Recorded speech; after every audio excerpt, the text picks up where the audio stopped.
Verida, and welcome to another episode of our company podcast called Life Inside Verida. We are excited to be here today. We have some special guests that we are going to introduce you to in just a moment. But before we do that, I have a special co-host that I'd like to introduce you to. Her name is Lynette Rouse, and she's here at our corporate office, and I'd like to introduce Lynette now. Lynette, tell us a little bit about yourself. Thank you, Keith. I'm currently a call center assistant trainer for Verida, and I've been with the company now for about a year, almost 2 years, actually. And I am so thrilled to be your co-host for today. So thanks for having me. Thank you, Lynette. Now, the podcast today is going to be super exciting. The title of our podcast is Verida, How We Do Business. And with us today are special guests from our business development team. And we're going to jump into that in just a second and allow them to introduce themselves. But before we do as well, I'd like to remind you to please check into our podcast. We've had a previous podcast that we did. That particular podcast was called Verida Women in Leadership. Fantastic podcast. So we encourage you all to go out and take a look and listen. So now, without further ado, we're going to introduce our guest for today, and we're going to start right here. Thank you, Keith. My name is Rebecca Weisberg. I'm Vice President of Proposals for Verida, and I've been with the company a total of 5 years. I've worked here twice. I liked it so much I came back for a second time. So, and I manage our team who puts together our bids, our proposal presentations, responds to RFPs, and helps generate and keep business for the organization. I'm Gloria Vaughn. I am a senior proposal writer. I work for Rebecca, and I've been with Verida for almost 3 years. My name is Dina Adam-Fitnish. I'm our Chief Development Officer, primarily focused on business development.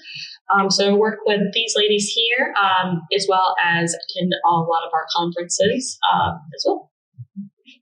Now, I'd like to also introduce the marketing team, which, of course, is myself. I am the corporate marketing manager for Verida, and I am responsible for all marketing content for the company, our brand.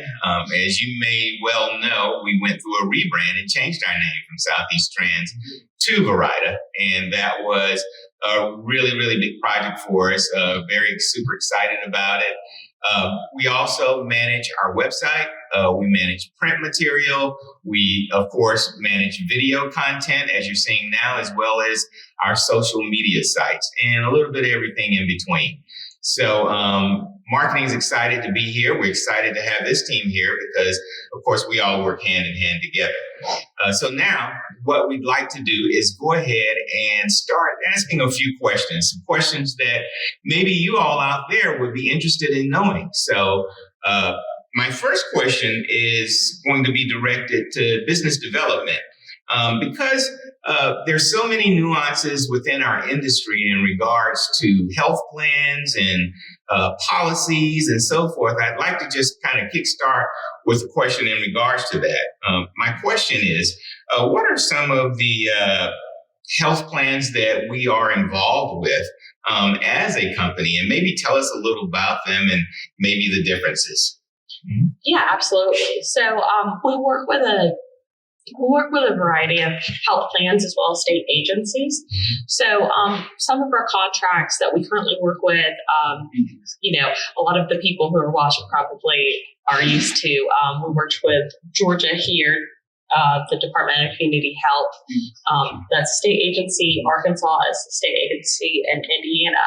But our health plans that we work with are Blue Cross Blue Shield in Tennessee, which manages both Medicaid and Medicare. We have WellCare, which is in 4 different states, which is Medicare Advantage. We also work with Centera, which is going to be a mix of Medicaid, Medicare, and actually one of our only commercial plan. We have Shared Health Mississippi, which is a Medicare Advantage. Arkansas Blue Cross Blue Shield, which is also a Medicare Advantage. and HSCSN.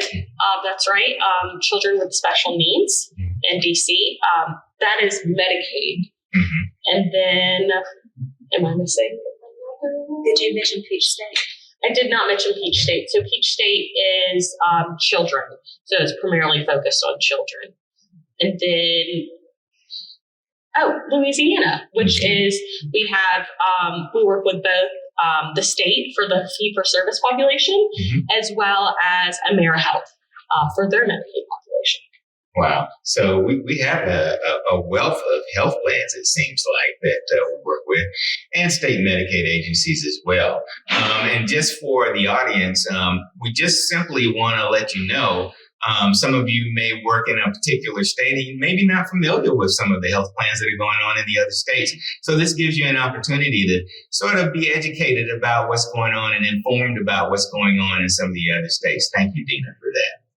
Yeah. So let's ask this question. Since we're talking about business, how do we obtain business and how do we retain it once we get it? Who wants to take that one? I'll start. And everybody jump in. So the business development process, especially in Medicaid and state agencies, can be a really long process. The agency or the potential customer releasing what is called an RFP, or a request for proposal. And it's an intense process that you go through to let the client know what your capabilities are, how they meet the requirements of the agency or the plan. And we go through this to generate new business. And we also have to go through this periodically at the end of our contracts to renew business that we already have. This is the primary avenue for bringing new business into the organization and keeping the existing business that we have.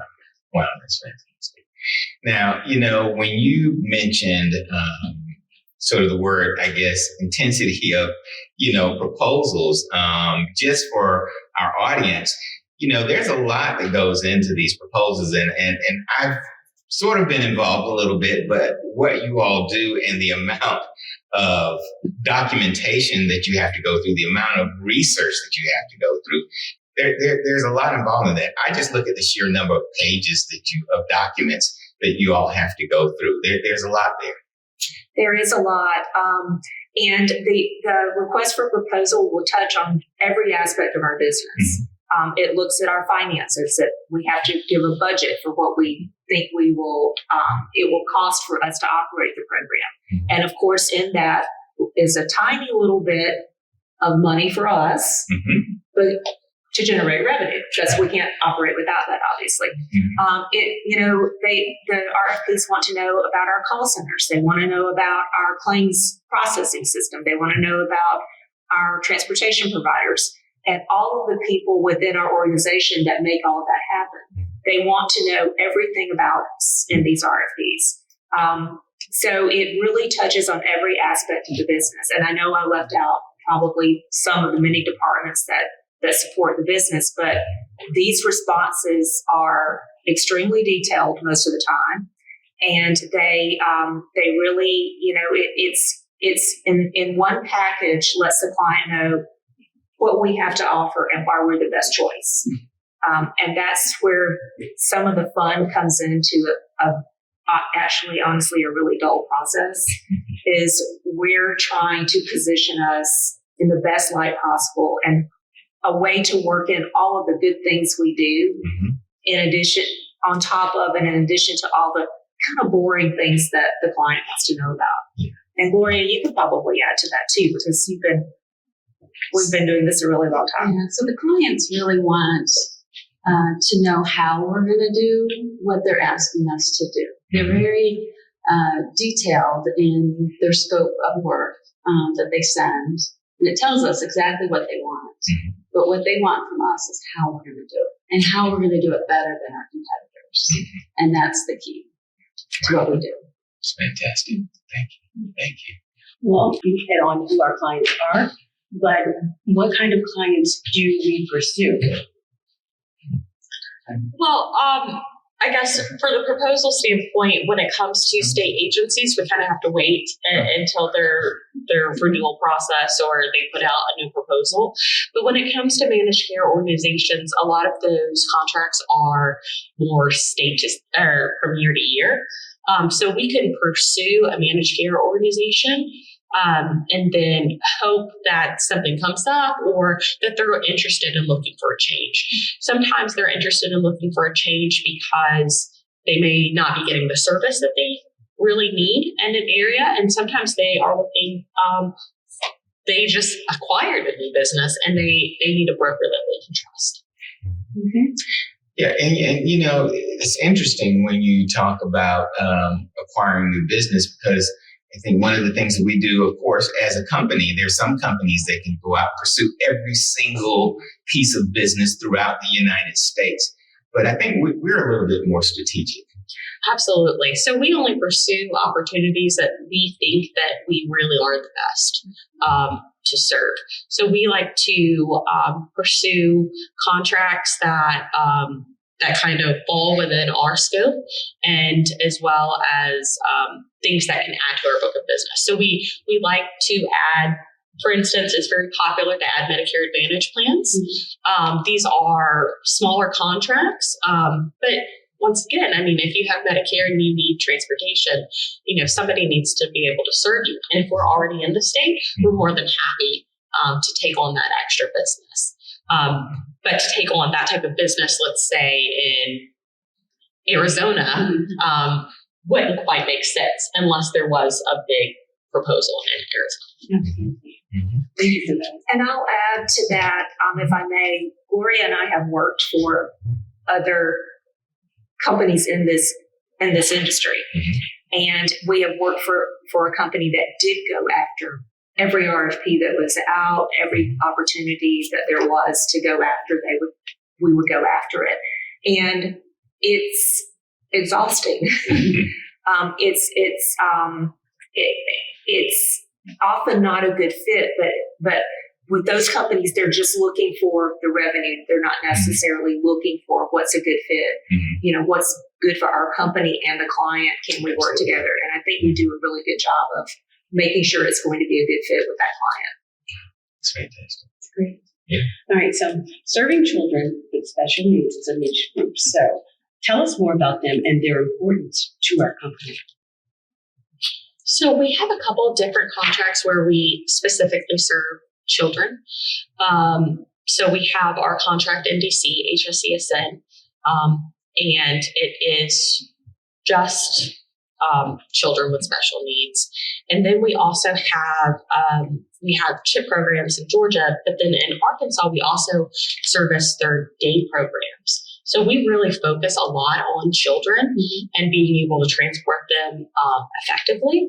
I think one of the things that we really do really well when it comes to servicing children is we understand the nuances, and I'm not sure that other brokers necessarily do. And we try to learn as much as we possibly can.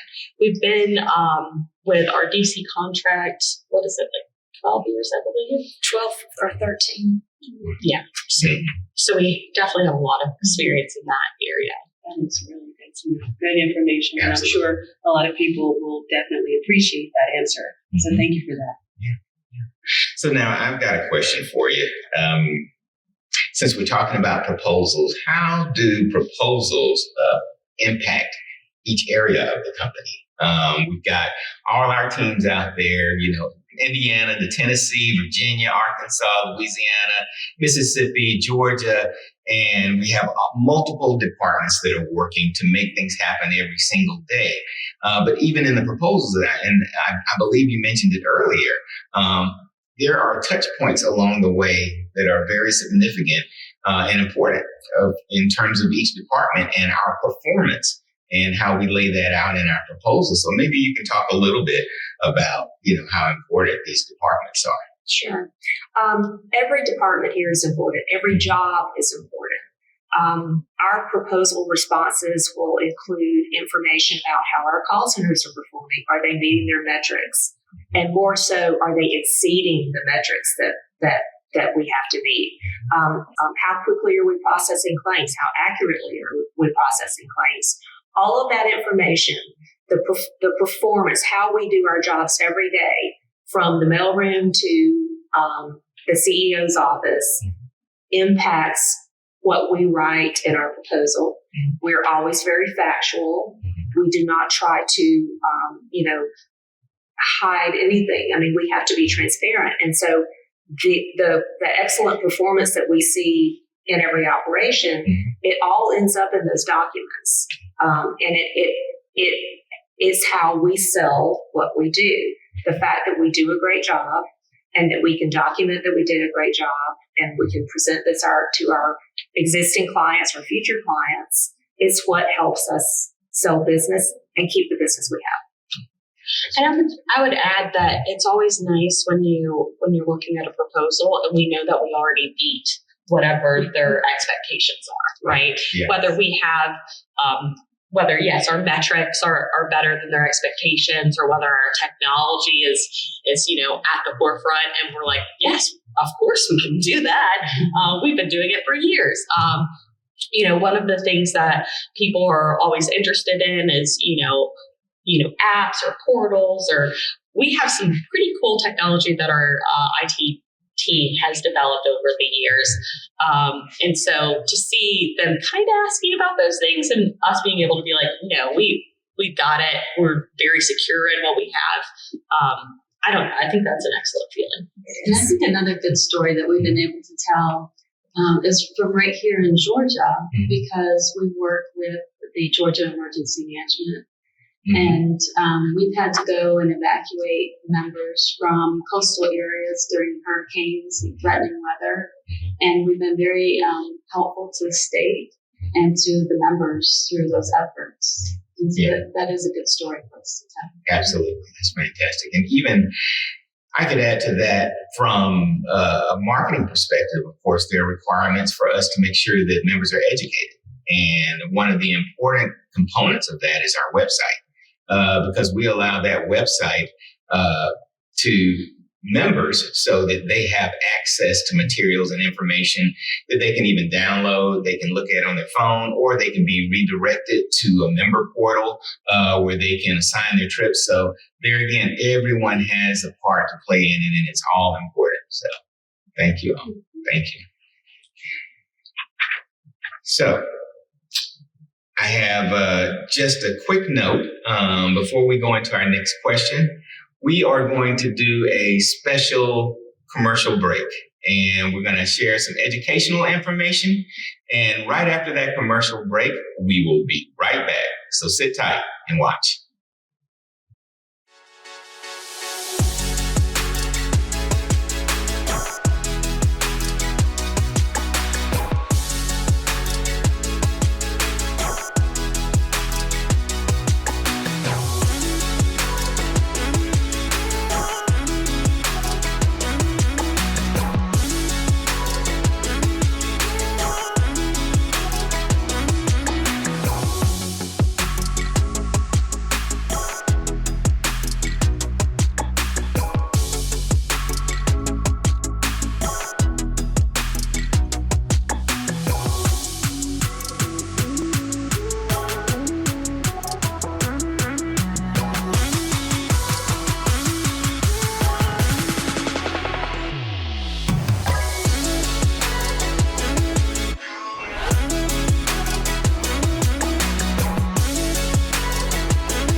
So welcome back.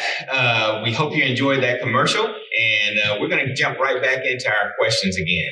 Now, the next question I would like to ask, since we're talking about proposals again, is actually what's in a proposal? Can you kind of break it down for us so that everyone knows exactly what goes into it? And I know you've shared some of the things, but maybe kind of break it down throughout. Lori, do you want to start that one? Sure. It's a very important aspect of making sure that we're putting together a detailed proposal, is understanding all of the requirements because they're different for each state. And so, because Medicaid is state and federal funded, each state can dictate their own rules for their Medicaid program. So they're all different. And so even though we've written about claims or we've written about the customer service representatives and call center functionality, it's different for each proposal. It's a major undertaking. Yeah, it certainly is. So I guess a lot of people will probably wonder, why is performance important? And when we are pursuing and how we are maintaining our clients. Why is performance so important when it comes? Well, one, in these proposals, they are asking about our current performance. So when it comes to achieving new business, let's say if we have really high overall abandonment rates or something along those lines, as we said, we don't, we're very transparent. What our data is what our data is. And so that's what we have to put, and we are, and it kind of speaks to what's going on. So that's why some of those things are important. And then when we start, let's say, missing metrics or something along those lines, sometimes we are liquidated for those missing metrics. And so it's a financial reason, but it's also just a quality reason. When it comes to Medicaid members, this is a benefit that they deserve. And so our quality is really important. They have to get to their medical appointment. They have to get to their chemo appointment. They have to get to their dialysis appointment. And so having quality care and making sure, that's really why they have the metrics within the call center or within our network, is because they want to make sure that the individuals who are receiving this care are getting the best quality possible. And metrics are just they're kind of like a number representative of that. So quality performance is what we strive for and what we offer. Absolutely. Absolutely. Now let's talk about this. We've talked about Medicaid and sometimes being, of course, it's federally and state funded. But for those in the audience, and there may be some that are new to the company, can we just break down maybe what Medicaid is and what Medicare is? Sure. So Medicaid serves kind of the disadvantaged population. It serves people who are below a certain income level. It serves children. It serves young adults through adulthood. And then there is Medicare that serves the elderly population. But there are some special instances where young people can also have Medicare. Those are very unusual circumstances. And then there's the population who is eligible for Medicaid and Medicare, and they're called dual eligibles. So the services between Medicaid and Medicare cover a vast majority of a wide-ranging segment of the population. Well, thank you. Thank you very much. All right, so can one of you tell us the demographics of various populations in the health plans? They have what they call waiver populations, which are populations that receive special funding and special attention. And so some of those are like the age, blind, and disabled, foster care, pregnant women fall into that sometimes. So there's different subpopulations, I guess, that are also very catered to because some of them are at higher risk, and so they just receive extra attention. Great information. Great information. So, And also, all states are different, right? The demographic that you serve in one state is going to be different from the other. You're going to have language barriers. We don't put everybody into a box.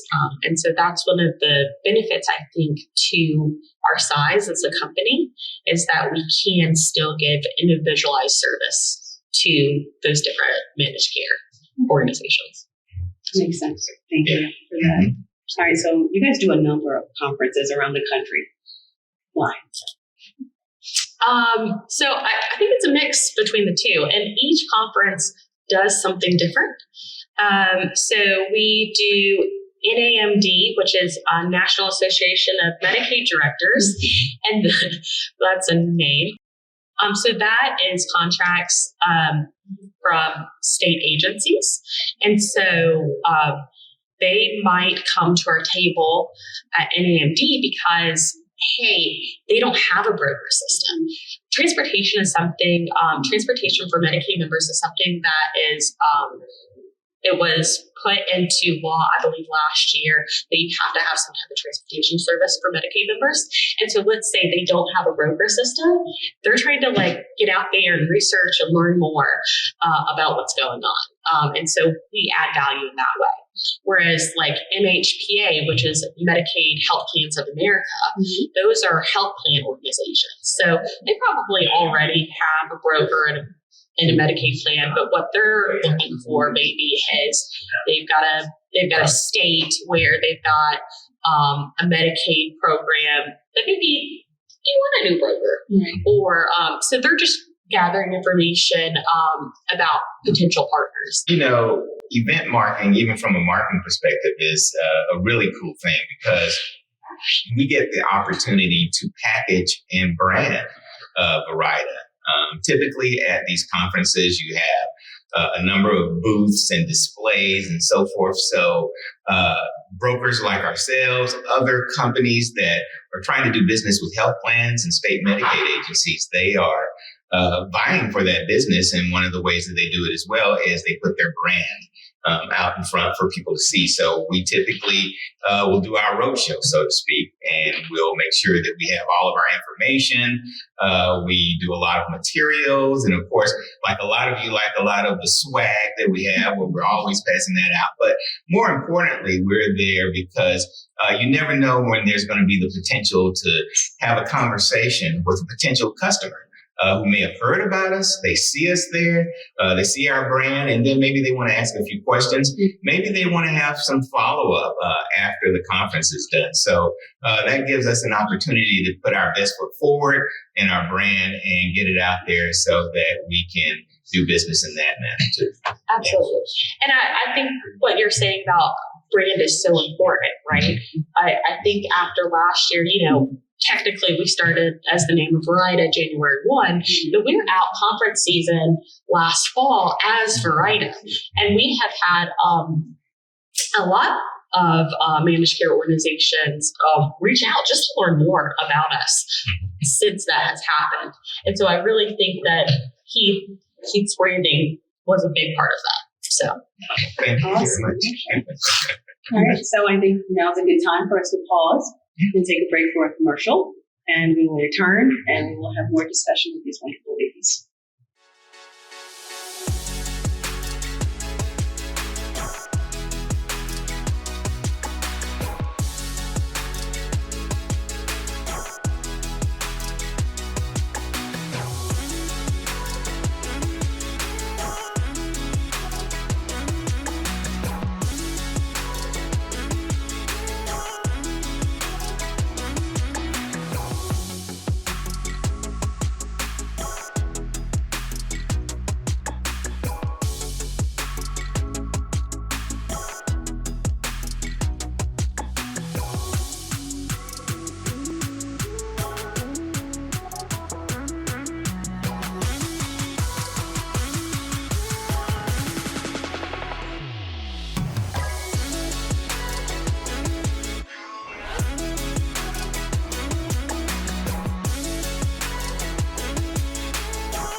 welcome back to this podcast. And we are still enjoying the company of these wonderful ladies, getting some questions answered, and really just giving some information to you guys and also informing us as well for some things that we didn't know. So welcome back.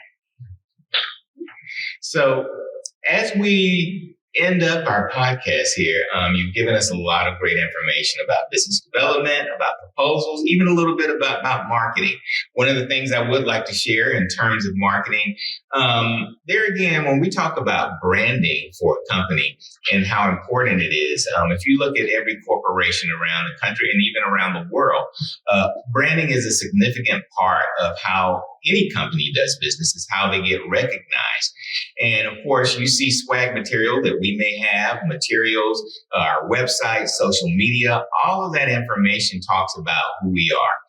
And that particular logo that we create is significant in that when people see that logo and they relate it to us, they think about their experience with us as a company. So when people say Verida or people hear the name Verida, they immediately, it's branded in their mind. I had a great experience, or in some cases, not so good experience. So we encourage each other to continue to do our best because our brand is out in the forefront. It's not just when folks make a call and we answer Verida, or when we go to do business with a vendor. We just want to make sure that the experience and what people remember and know about Verida is of the best it can be. So just want to share that little tidbit with you from a marketing perspective. I think we have covered a lot here today, and we hope you all have enjoyed it. I want to thank Lynette for being my co-host on this particular segment, and thank you all. One of the things I'd like to share as well is we've talked about Lance. Lance Hunt is on our team as well, and he's on the proposal team. And before we finish up, I would like to introduce Lance. Lance, could you come on over here and just say hello to the team? As a matter of fact, I'm going to let you have a seat and tell them a little bit about what you do. So come on over. Excuse me.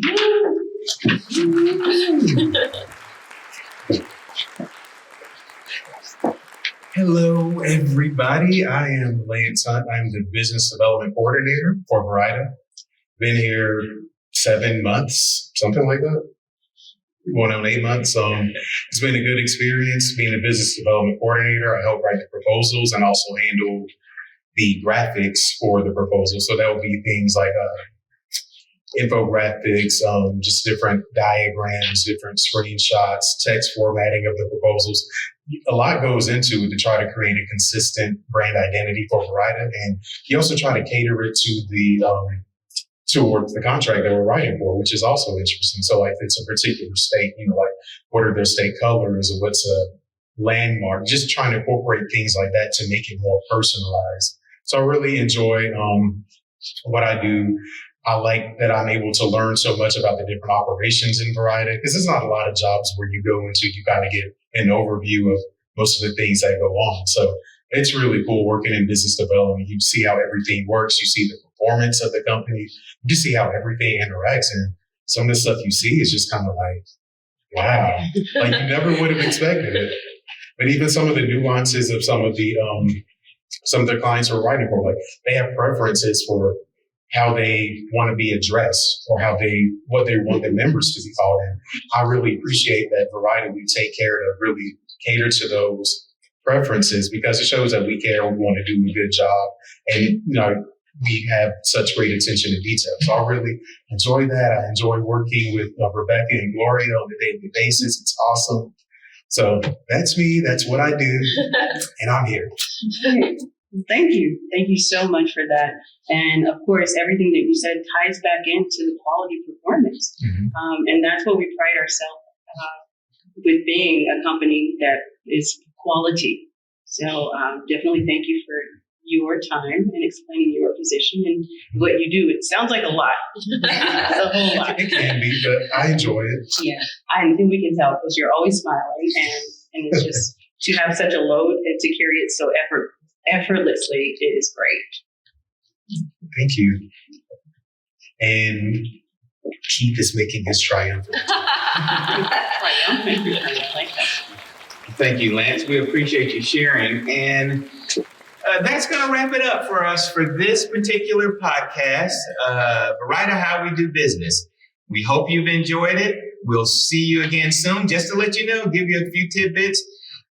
Coming up in the future, we are going to be having podcasts in regards to human resources, information technology, our claims teams, compliance, training. There's a wealth of information that we want to share with you. So please stay tuned. Those will be coming up as well. Also, as we go through our podcast, we're going to allow you to tell us maybe about some topics you'd like to hear. So we're going to be sharing information in a way that you can ask questions in regards to certain departments, information that you'd like to know about. So stay tuned for that as well. But we've got a lot of great stuff coming up for you.